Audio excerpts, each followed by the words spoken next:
غلام بادشاہ سندری میں اپنے باپ کے انتقال کے بعد سندری کے پاس بھی جینے کی جیسے کوئی وجہ باقی نہیں رہتی۔ غلام سے التجا کرتی ہے، ڈاکٹر صاحب مجھے بھی میرے باپ کے ساتھ ہی دفنا دیں، میرا اس دنیا میں کون ہے، کس کے سہارے زندہ رہوں گی۔ غلام کو سندری سے ہمدردی محسوس ہوتی ہے، اسے سمجھاتا ہے، حوصلہ دیتا ہے کہ اللہ صبر کرنے والوں کے ساتھ ہے، جبکہ وہ خود بھی پریشان ہے کہ اب سندری کو کس کے حوالے کرے۔ ادھر بادشاہ کے دل و دماغ پہ سندری نے قبضہ کر رکھا ہے، بادشاہ کے ہاتھ میں سندری کی پائل ہے اور دل و دماغ میں سندری کا چہرہ۔ کہاں ہو تم، تمہیں کہاں سے ڈھونڈ کے لاؤں؟ بادشاہ تو بس یہی سوچ سوچ کے پریشان ہے، جبکہ بادشاہ کی ماں صاحب جان بادشاہ کو کنونس کرنے کی کوشش کرتی ہے کہ تمہیں اپنے ماموں کی بیٹی مرگ سے شادی کر لینی چاہیے تاکہ اس خاندان کی نسل آگے چل سکے۔ بادشاہ کہتا ہے میں صرف ایک ہی لڑکی سے شادی کروں گا جس کے انتظار میں میری آنکھیں اور میرا دل ہے، اب دعا کریں کہ وہ مجھے مل جائے۔ لیکن صاحب جان کہتی ہے کہ میں دعا کروں گی وہ تمہیں کبھی نہ ملے، کیونکہ ایک راہ چلتی ناچنے والی ہماری بہو نہیں بن سکتی۔ یہ الگ بات ہے کہ تم اپنی خوشی پوری کرنے کے لیے ہم سب کو مار دو، بس اسی صورت تمہاری اس سے شادی ہو سکتی ہے، ورنہ ہمارے جیتے جی تو یہ ناممکن ہے۔ اپنی ماں کی باتیں سن کے بادشاہ بہت غم زدہ ہو جاتا ہے اور ہمیشہ کی طرح اپنا دکھ درد بانٹنے اماں پھپھو کے پاس پہنچ جاتا ہے کہ اماں ہاتھ دھو کے میری شادی کے پیچھے پڑ چکی ہے، اور وہ بھی اس مرغ کے ساتھ، جبکہ میں صرف اور صرف اپنی اسی محبت سے شادی کرنا چاہتا ہوں، جس پہ اماں پھپھو بھی اسے سمجھاتی ہے کہ کھو جانے والے لوگ دوبارہ مشکل ہی ملتے ہیں بادشاہ۔ جیسے تم اپنے گھر والوں کی خوشی کی خاطر پہلے بھی کئی چیزوں میں ایکٹنگ کرتے آئے ہو، اسی طرح بہتر ہے کہ شادی کی بھی ایکٹنگ کر لو۔ کیا پتہ نئی آنے والی لڑکی تمہیں ان اندھیروں سے نکال باہر کرنے میں کامیاب ہو سکے جن اندھیروں میں تم اس انجان لڑکی کی خاطر بھٹک رہے ہو۔ پھر بادشاہ کو اچانک غلام کی یاد آتی ہے، کیونکہ ہر مشکل میں اماں پھپھو کے بعد اسے غلام ہی یاد آتا ہے۔ لیکن جب اسے اماں پھپھو سے پتہ چلتا ہے کہ غلام یہاں آیا تھا، اس کے ساتھ ایک میت تھی اور مرنے والے کی بیٹی تھی، اسی کی تدفین کے لیے غلام ساتھ والے گاؤں گیا ہے، تو بادشاہ بہت حیران ہوتا ہے کہ غلام حویلی آیا اور مجھ سے کانٹیکٹ نہیں کیا۔ اب ایسے میں بادشاہ پہلے تو غلام کو کانٹیکٹ کرتا ہے، اور جب اسے پتہ چلتا ہے کہ غلام کے ساتھ ابھی بھی وہ لڑکی موجود ہے جس کے باپ کا انتقال ہوا، تو غلام کو چھیڑتا ہے کہ کہیں محبت کا چکر تو نہیں۔ اب بادشاہ کو کیا خبر کہ غلام کے ساتھ وہی سندری ہے جس کی یادوں نے بادشاہ کو بے چین کر رکھا ہے۔ بہرحال غلام اور اس کی ماں کا ذکر چھڑتا ہے، اور پھر جس طرح خورشید غلام اور اس کی ماں کی سچائی بادشاہ کے سامنے لاتی ہے، تو وہ منظر دیکھنے والوں کے دل و دماغ پر ایسا اثر چھوڑ گیا جیسے کسی نے سینے میں خنجر گھونپ دیا ہو۔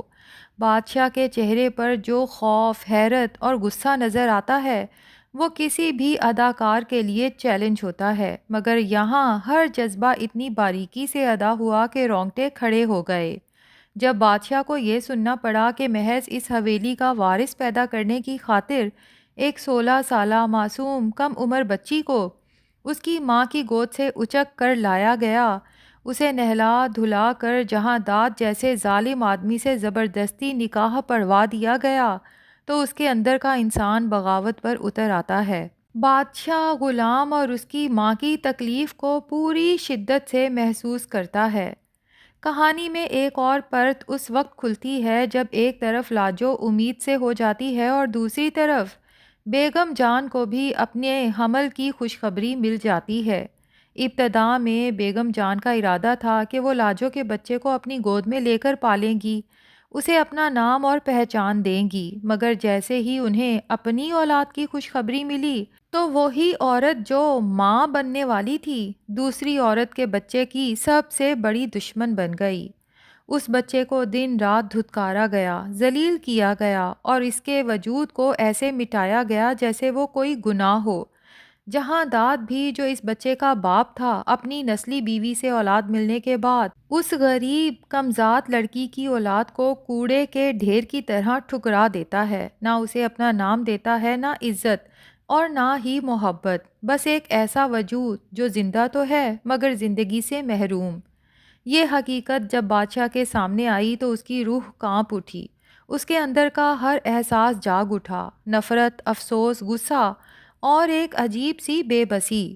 پورے محل میں گویا آنسوؤں کا سیلاب بہہ رہا ہے، مگر یہاں سوال یہ ہے کہ کس کے آنسو حقیقی ہیں اور کس کے آنسو محض دکھاوا، کس کے دل میں سچا درد ہے اور کون اپنی عزت بچانے کے لیے رو رہا ہے۔ یہ الجھن ہی اس ڈرامے کی سب سے بڑی طاقت ہے کہ آپ کسی ایک کردار پر مکمل بھروسہ نہیں کر سکتے۔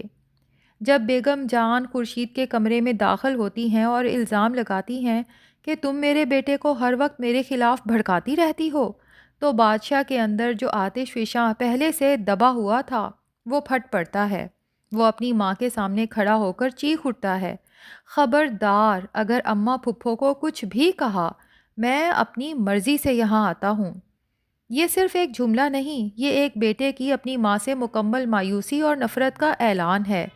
پہلے بھی اسے اپنی ماں سے محبت نہیں تھی، مگر اب جب سچائی سامنے آئی تو یہ نفرت اور بھی گہری اور تلخ ہو گئی۔ اب تو بادشاہ کے لیے اس کا باپ بھی ناقابل برداشت ہو چکا ہے، کیونکہ وہ بھی اسی نظام کا حصہ تھا جس نے ایک معصوم لڑکی کی زندگی برباد کی۔ بیگم جان اپنے شوہر کے پاس دوڑی دوڑی جاتی ہیں اور فریاد کرتی ہیں، آپ کی بہن اپنا بدلہ ہمارے بیٹے کے ذریعے لے رہی ہے، اسے ہمارے خلاف کھڑا کر رہی ہے، ہمارے مقابل لانا چاہتی ہے، اپنی بہن کو سمجھا لیں ورنہ مجھ سے برا کوئی نہیں ہوگا۔ مگر سوال یہ ہے کہ کیا واقعی خورشید بدلہ لے رہی ہے یا وہ صرف ایک بیٹے کو اس کے والدین کی حقیقت سے روشناس کروا رہی ہے؟ دوسری طرف غلام ہے جو خود ایک عجیب اور پیچیدہ کشمکش میں پھنسا ہوا ہے۔ اسے سمجھ نہیں آ رہا کہ سندری کو لے کر کہاں جائے، کیسے اس کی مدد کرے۔ وہ سڑکوں پر بھٹک رہا ہے، اپنے ذہن میں جواب تلاش کر رہا ہے۔ وہ سندری سے پوچھتا ہے، سندر گڑھ کا ایسا کون سا راز ہے جو مجھے بھی ابھی تک نہیں معلوم؟ لیکن اصل راز تو سندری کی ماں ہے جو سندر گڑھ میں زندہ موجود ہے۔ جب سندری کو یہ پتہ چلے گا کہ اس کی ماں ابھی بھی زندہ ہے تو اس کا رد عمل کیسا ہوگا؟ ایک طرف باپ کو تو وہ کھو ہی چکی ہے، اب ماں کی سچائی کو پتہ نہیں کیسے برداشت کرے گی۔ بہرحال دونوں ایک ڈھابے پر کھانے کے لیے رکتے ہیں۔ جب کھانا آتا ہے غلام خود سندری کو ہاتھ دھلوانے کے لیے واش روم تک لے جاتا ہے۔ یہ چھوٹی سی بات مگر کتنی بڑی محبت کی علامت۔ ہاتھ دھونے کے بعد سندری کا پاؤں پھسلتا ہے اور غلام اسے فوراً سنبھال لیتا ہے۔ اسی لمحے، اس ایک لمحے میں غلام کے دل کی دھڑکن جیسے رک سی جاتی ہے۔ سندری کی خوبصورتی، اس کی معصومیت اور اس کی بے بسی، سب مل کر غلام کو پہلی بار کسی لڑکی کے لیے دل کی دھڑکن تیز ہونے کا احساس دلاتے ہیں۔ سندری بڑی معصومیت سے پوچھتی ہے، آپ سب کی اتنی کیئر کرتے ہیں یا پھر مجھ سے کوئی ہمدردی ہے؟ غلام ہلکی سی مسکراہٹ کے ساتھ جواب دیتا ہے، انسان سے ہمدردی کرنے کے لیے کسی رشتے کا ہونا ضروری تو نہیں، بعض اوقات تو سگے رشتے بھی بے رحم ہو جاتے ہیں۔ ویسے خوبصورت تو تم بہت ہو، کسی سے محبت نہیں ہوئی؟ سندری کچھ سوچ کر کہتی ہے، یوں تو بہت لوگ ملتے ہیں مگر کوئی دل سے اتر جاتا ہے اور کوئی دل میں اتر جاتا ہے۔ یہ سن کر غلام کے چہرے پر ایک مدھم سی مسکراہٹ آ جاتی ہے۔ سندری کے دل سے بادشاہ تو اتر چکا ہے مگر غلام اس کے دل میں جگہ بنا چکا ہے۔ کوئی رشتہ نہیں، کوئی وعدہ نہیں، مگر وہ جس طرح سے اس کے ساتھ کھڑا ہے، یہی وفا اور ہمدردی آہستہ آہستہ محبت میں بدلنے والی ہے، کیونکہ اب غلام اس کا ساتھ چھوڑنے والا نہیں، چاہے کچھ بھی ہو جائے۔ لیکن یہاں پر سوال یہ ہے کہ جب بادشاہ کو پتہ چلے گا کہ غلام سندری کی محبت میں گرفتار ہو چکا ہے تو اس وقت بادشاہ جو غلام کے لیے ہمدردی محسوس کر رہا ہے، کیا یہ ہمدردی نفرت میں بدلنے والی ہے؟